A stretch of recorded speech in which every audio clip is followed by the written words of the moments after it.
Let's go over to Las Vegas. Niall McGrath, come on in, sir. Are you there? Oh, look at that, look at that, look at that. The palm trees behind him. This is beautiful.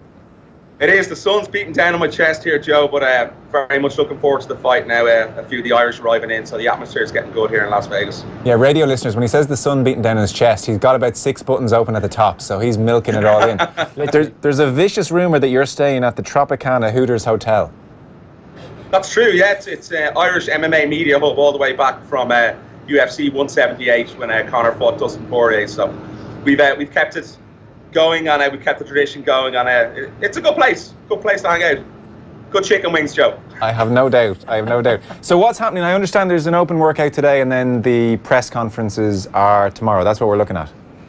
Yeah, we're looking at the open workout a little bit later on, so it's going to be interesting to see what kind of shape both guys are in heading into this. You know, traditionally it's done for the media and the fans, so I'm not too sure they're going to give too much away, and obviously what they're going to do in the fight. But in terms of actually seeing Khabib and maybe his weight and see how much he actually does in the workout, it's going to be interesting because the weight cut's always been an issue for him. So in terms of Conor as well, I thought the interview we did with Andrew McGahan from the Mac Life was very interesting the other night, you know, very emotional. So it's going to be interesting to see what he's like today, and hopefully we'll be able to get a few words with them at that media scrum a little bit later on if they're going to talk to the media. Okay, I'll come back to the emotional interview in just a second, but when you talk about the weight, so the days of McGregor starving himself to fight at 145 are long gone, and you know that was always tricky, and even Kavanagh said a good while ago he can't do that anymore. So 155 is very comfortable for McGregor, extremely comfortable. For Khabib, how tough is it? What are we talking about here?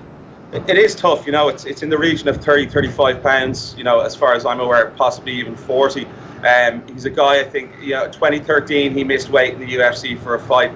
He was also supposed to fight Tony Ferguson, who's also in the co-main event in this card, a couple of years back, and that fight was pulled overnight, the night before, due to Khabib being hospitalised because of weight cutting issues. So, you know, for me, it's always a concern. I think he did an interview with Brett Okamoto during the week from ESPN, and he was very lethargic to me, even the way he was speaking, and it seemed to be a lack of zip. So it's always interesting to watch. It really is. It's a big cut for Khabib, but, you know, fingers crossed he gets on point, and I don't foresee too many problems, you know, the magnitude of this fight, because he obviously got on weight against Michael Johnson, and then more recently Ally Akinta at 155. So he's addressed those issues, and hopefully he makes weight Friday. It would be a lot of money to sacrifice, that's for sure. Yeah. You mentioned McGregor's emotional interview. I didn't get a chance to see that, actually. What kind of form is he in? What's going on?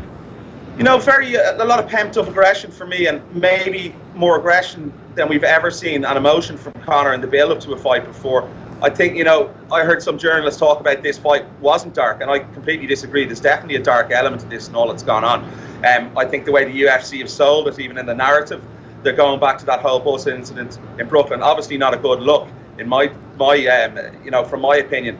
But in terms of, you know, selling the fight, they were always going to use that. And I think what's gone on in the press conference last week as well between Conor and Khabib, the political jibes, everything that comes around it, the whole incident with Artem Lobov, which we don't know what he's even said to Artem Lobov from Khabib in Brooklyn. You know, there is dark elements around this, and I think a lot of narratives that we don't actually know about, secretive narratives going into this fight. So that's where I think the aggression is coming from.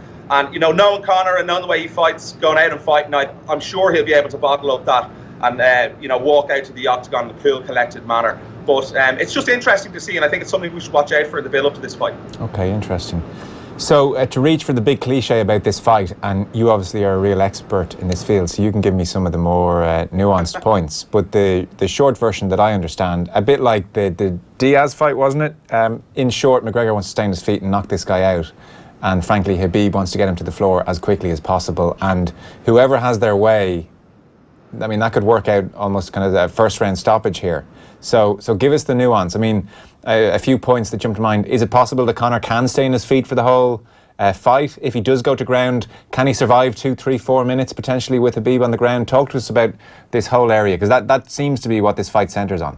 Yeah, it's your classic striker versus grappler matchup. And I think, you know, for me, I think Conor is, in my opinion, 10 minutes to win the fight, the first 2 rounds. If he can keep Khabib you know, at range and not let Khabib shoot in, and maybe even close his range altogether and get Khabib's face. I think both guys are going to go out in the foot and push the pressure. It's just who comes out on top. You know, we look at the Diaz fight. It was a very, very different kind of fight in terms of grappling. You know, Diaz is a jiu-jitsu guy. Khabib is just a grappler, and he'll maul you once he's on the ground. He tries to trap the arm.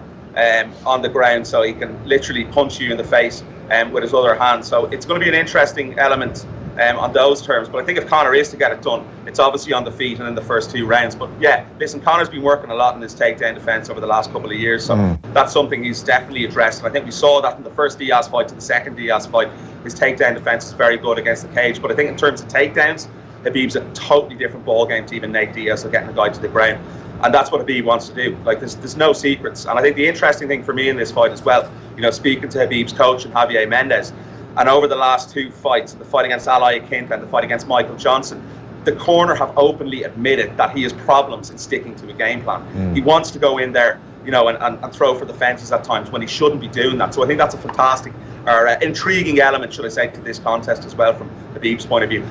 Listen, I'm changing my mind the whole time, Joe, on who's going to win this fight. Right. I was Khabib at the start. I've gone to Conor. I think we're going to learn a lot in the next 2 days here in Las Vegas, and seeing the guys' mentality and seeing obviously what they're like at the weigh-ins as well. And now, when you say McGregor has to do it in 10 minutes, is that because he'll gas himself out and we've seen him struggle to go the distance previously, or is that because he just won't, statistically, he's just not going to go 10 minutes without being on the floor with Khabib? Yeah, I think they've talked about, you know, the cardio issues. That's always a worry, but from what I've heard, McGregor's in the best shape he's ever been in terms of cardio. And I think Khabib as well, you know, seems to run out of gas a little bit more. But I think, you know, in terms of percentages, and if you look at the fight that way, I think it is, you know, 10 minutes for Conor, because the longer the fight goes, you know, if it is to go longer, you'd imagine the longer it goes, Khabib will have the upper hand in terms of wrestling and grappling, and that's a worry for me. Fair point. Mark Raimondi was on last night. I thought he made an interesting point in that, and you're quite right to say, there's no secrets here. Both fighters know what the other guy wants to do and knows what they can't get into themselves. And Mark Raimondi made the point that in this respect, Khabib has a slight advantage. So he knows Conor's never going to try and take him down, because that would be virtual suicide in this fight. But Raimondi, when he's coming at Conor's going to be looking out for the takedown at all times, and so it does potentially allow Khabib the chance to go to try and take him down and then come back and throw a strike. So what kind of arsenal does he have? Can he knock Conor out with his hands? You know, from me, no.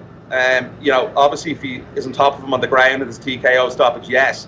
But in terms of the both being on the feet, no. Okay. I think we've seen too many holes in Khabib's game on the feet. You know, Al Iaquinta landed a lot on him in Brooklyn, and there was opportunities there for Al to throw an overhand right on more than one occasion. I think that's an area where he seems to get caught. And, like, you know, greatest respect to Al Iaquinta, he's not on the same level striker as Conor McGregor, and I don't think anyone Khabib has faced is.